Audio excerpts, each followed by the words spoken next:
abrirá. Jesús dice que si pedimos, si buscamos, si llamamos, se nos dará, hallaremos y se nos abrirá. Por lo tanto, no hay sustituto para la oración, ni la elocuencia, ni el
intelecto, ni la energía, ni el entusiasmo, ni las buenas intenciones son reemplazo para la oración. Yo creo que el más grande recurso del mundo aún no utilizado es la oración. Se estudia para ver cómo se puede aprovechar la tremenda energía que hay en los relámpagos o en las inmensas olas del océano, o cómo aprovechar más eficientemente la energía solar. Pero la más grande fuente de energía, aún totalmente desconocida por los seres humanos, es la oración ferviente. Y somos unos necios que estamos ignorando esa energía. ¿Por qué la pobreza de muchos cristianos? ¿Por qué la falta de poder en la vida de muchos creyentes? Una sola respuesta: vidas sin oración. Si algún fracaso tenemos en nuestra vida, es el fracaso en nuestra vida de oración. No tendríamos pecados en nuestras vidas que la oración ferviente no hubiera podido ayudar a evitarlos. No hay ninguna necesidad mayor en nuestra vida que desarrollar una vida de oración. ¿Por qué? ¿Por qué debemos orar? Escúcheme, cuando oramos, no oramos para informarle a Dios de ciertas cosas. Él las sabe. Tampoco oramos para darle instrucciones a Dios. Cuando oramos, estamos invitando a Dios a conversar con nosotros. ¿Qué quiero decir con esto? Verá, Dios quiere hacer realidad ciertas cosas en nosotros. Y quiere hacer ciertas cosas por medio de nosotros. Y quiere hacer esas cosas si es que nosotros se las pedimos en oración. ¿Por qué Dios nos pide que oremos? Primero, por un factor de compañerismo. Juan 15:7. Si permanecéis en mí y mis palabras permanecen en vosotros, pedid todo lo que queréis y os será hecho. ¿Qué es lo que Dios quiere que hagamos? ¿Dios simplemente quiere darnos cosas? ¿O quiere Dios tener comunión, compañerismo con nosotros? Dios quiere que tengamos comunión con Él. Por lo tanto, Dios dice que oremos porque por medio de la oración permanecemos en Él y Él en nosotros.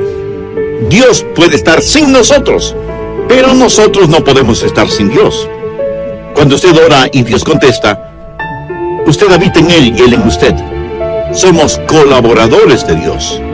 Pablo en 2 de Corintios 6:1 dice: así pues nosotros como colaboradores suyos. ¿Lo ve? Hay este factor de la comunión, del compañerismo, de la amistad. Segundo, el factor del desarrollo. No hay nada que pueda ayudarle a crecer como cristiano que la oración. Cuando permanece en el Señor Jesucristo y Él permanece en usted, crecerá espiritualmente en la misma proporción que la que ora. ¿Alguna vez se ha preguntado por qué Dios no contesta sus oraciones inmediatamente? Sencillamente porque Él quiere que usted crezca un poquito más cada día. Algunas veces nos acercamos a Dios y simplemente le decimos: Dios, haz esto.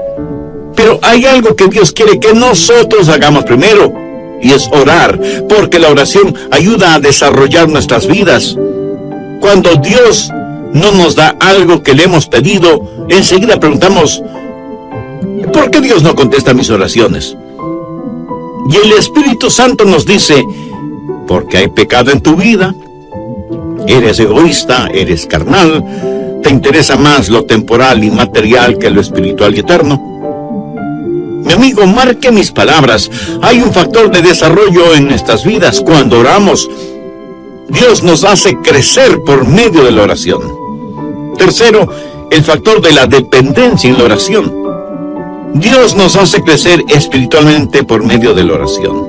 Jesús dijo en Juan 15:5, porque separados de mí, nada podéis hacer. Si Dios contestara nuestras oraciones automáticamente, no habría ningún crecimiento. Pero si nunca tuviéramos que orar, no habría ninguna dependencia. La oración es la forma, pero no solo una promesa que reclamar, sino un proceso a seguir. ¿Alguna vez ha puesto atención a los verbos en este versículo? Pedir, buscar, llamar. Eso es un proceso que va creciendo en intensidad. Pedir para recibir, buscar para encontrar, llamar para que se nos abra. Así, este versículo es una promesa y un proceso. La promesa de que Dios nos escuchará. Enfoquemos este punto. Usted se acerca a Dios y le pide algo. ¿Sabía que el más grande problema en la oración no es la oración no contestada, sino la oración no verbalizada? Muchos ni siquiera llegamos a pedir. Santiago 4:3 dice, pedís y no recibís, porque pedís mal. Pero la oración no verbalizada no solo es una tragedia, sino que es un pecado. El profeta Samuel dijo, lejos sea de mí que peque contra Jehová, cesando de rogar por vosotros. Una y otra vez la Biblia no solo nos invita a orar, sino que nos ordena orar. Busque Lucas 18:1. También les refirió Jesús una parábola sobre la necesidad de orar siempre y no desmayar. Y en Marcos 14:38, Jesús les dijo a los discípulos, velad y orad para que no entréis en tentación. Escúcheme, cada vez que pecamos es porque hemos fracasado en orar como debíamos hacerlo. Y Pablo dice que no debemos estar afanosos por nada, sino que debemos dar gracias por todo. Y que con oración y ruego debemos hacer conocer nuestras peticiones a Dios. La razón por la que estamos tan llenos de preocupaciones y ansiedades es porque no hemos aprendido a orar. Y porque cuando oramos, pedimos preguntándonos, ¿puedo pedirle esto a Dios? Si su propia respuesta es negativa, pues no se atreva a pedírselo a Dios. Y si es incorrecto pedírselo a Dios, entonces es incorrecto el tenerlo o el hacerlo. No divida su vida entre lo secular y lo sagrado. No piense que cuando ora, Dios está interesado en unas cosas y no en otras. Se puede imaginar a Jesús viviendo de esa manera. Cada día es un día santo. Y cuando estamos en la voluntad de Dios, todo lo que pidamos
en oración, le puedo asegurar que estará de acuerdo con la voluntad de Dios. Y si usted me pregunta, pastor,